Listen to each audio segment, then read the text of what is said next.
अच्छा, तो human gaseous exchange जो है उसकी हम पार्ट 2 में, उसके लेक्चर की पार्ट 2 में हम हाजिर है। इसमें आज हम डिस्कस करेंगे कि जैसे हमने प्रीवियस क्लास में हमने डिस्कस किया कि नोज़ जो है हमारे साथ नेज़ल कैविटी पर एक्सटर्नल और इंटरनल नॉस्ट्रल्स पे इंक्लूड है। फिर उसके बाद ईयर की जो पैसेज है वो दाखिल होती है फेरेंक्स पर। फेरेंक्स के बाद हमने कहा कि लेरेंक्स तक।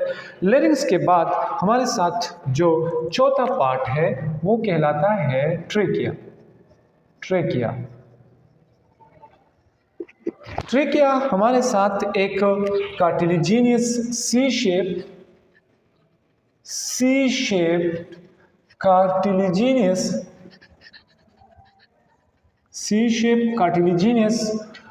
रिंग लाइक स्ट्रक्चर है। रिंग लाइक स्ट्रक्चर,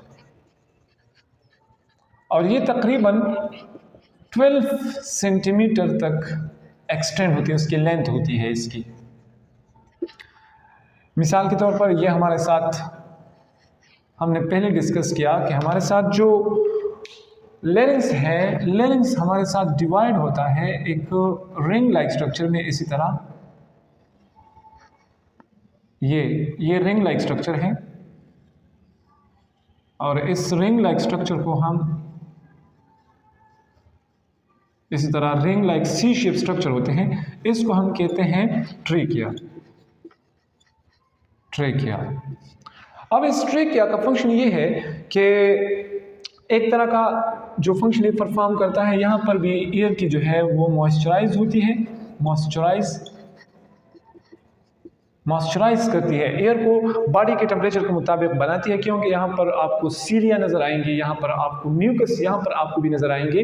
तो ये भी डस्ट पार्टिकल को म्यूकस की मदद से, म्यूकस जो यहाँ पर सिक्रीट होते हैं, यहाँ पर मतलब एक किस्म के एपिथेलियल लाइनिंग है जहाँ म्यूकस सिक्रीट होते हैं म्यूकस मेम्ब्रेन में। तो यहाँ पर भी डस्ट पार्टिकल, यहाँ पर भी पैथोजन वगैरह जो है वो ट्रैप होते हैं, और फिर फ्लेजम की मदद से थ्रू सीलिया बाहर की तरफ आते हैं।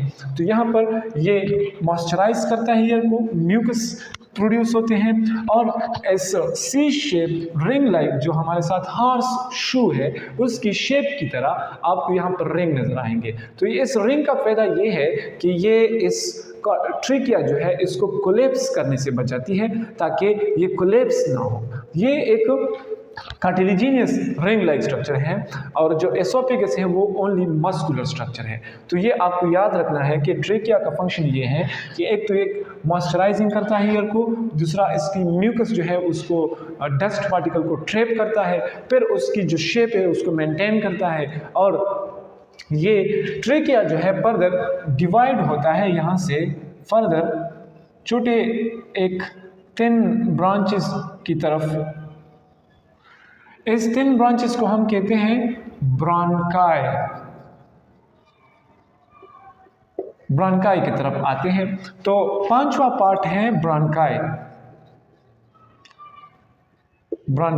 तो ट्रेकिया फर्दर डिवाइड होता है एक थिन ब्रांचेस, 10 ट्यूब्स की तरफ, जिसको हम कहते हैं ब्रांकाई, और ये भी कार्टिलेजिनियस स्ट्रक्चर है, कार्टिलेजिनियस स्ट्रक्चर है, कार्टिलेज से बना होता है, और ये 2 ब्रांचेस में डिवाइड होता है।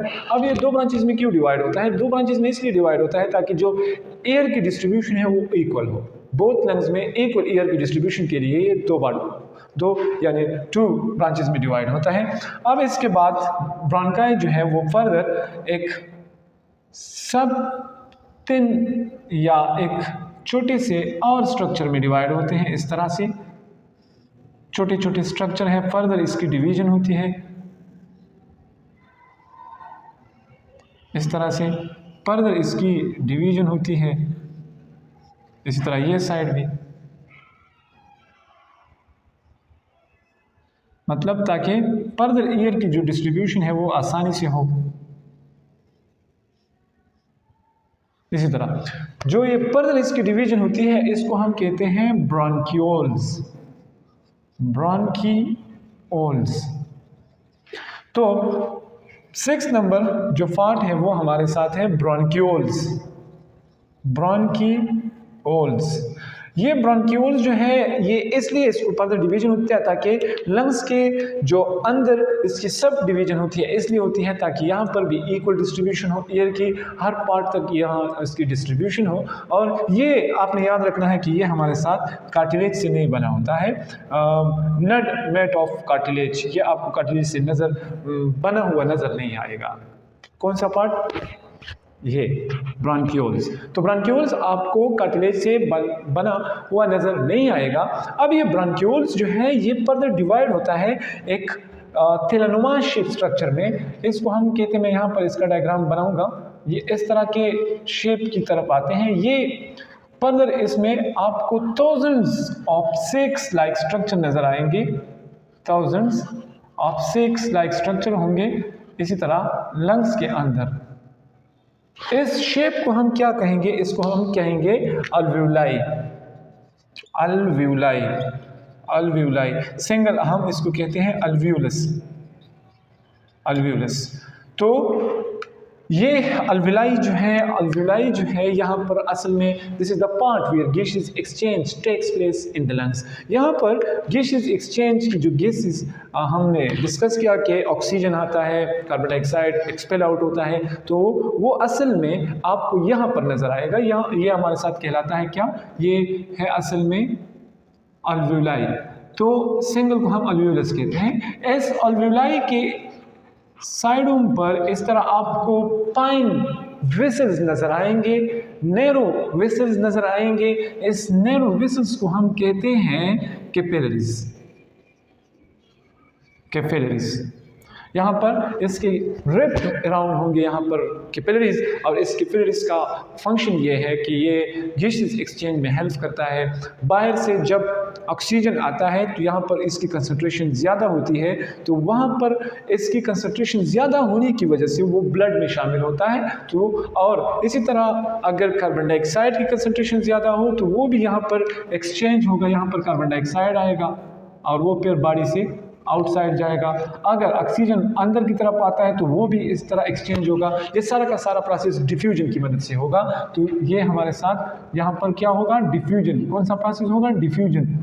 तो डिफ्यूजन की मदद से यहाँ पर आपको ये शेप नज़र आएंगे जिसको हम बंच ऑफ ग्रेप्स भी कहते हैं। इस तरह लंग्स के अंदर आपको नज़र आएंगे bunch of grapes, thousands of इस तरह के शेप आपको नज़र आएंगे, जगह जगह आपको इस तरह के शेप नज़र आएंगे। तो ये जो टिन या सेक लाइक स्ट्रक्चर है ये बहुत ज़्यादा क्यों है? ताकि इसकी सरफेस एरिया ज़्यादा हो, ज़्यादा से ज़्यादा यहाँ पर एक्सचेंज हो, ज़्यादा से ज़्यादा यहाँ पर ऑक्सीजन आए, कार्बन डाइऑक्साइड बाहर जाए। तो इसलिए इसकी जो शेप है वो थोड़ा छोटा छोटा है और सरफेस एरिया इसकी ज़्यादा इसलिए रिक्वायर्ड है ताकि ज़्यादा से ज़्यादा इसकी गैसेस एक्सचेंज हो। तो तकरीबन 7 पार्ट थे जो हमने इसको 1 बाय 1 डिटेल से डिस्कस किया कि नोज के बाद पेरेंस के बाद लेरिंग्स, फिर ट्रेकिया के बाद ब्रोंकाई के बाद ब्रोंक्यूल्स, और ब्रोंक्यूल्स के बाद लास्ट जो पार्ट था वो हमारे साथ क्या था? अल्वियोलाई था। तो ये हमारे साथ एयर पैसेजवे इंक्लूड पार्ट थे जो 1 बाय 1 अपना ड्यूटी अपना फंक्शन परफॉर्म करते हैं। तो नेक्स्ट क्लास में हम लंग्स को डिटेल से डिस्कस करेंगे कि लंग्स किस तरह के हमारे साथ फंक्शन परफॉर्म करते हैं, किस तरह हमारे साथ एक्सपेंड होता है, किस तरह हमारे साथ रिलैक्स होता है। तो ये सारा का सारा इंशाल्लाह नेक्स्ट लेक्चर में हम डिटेल से डिस्कस करेंगे।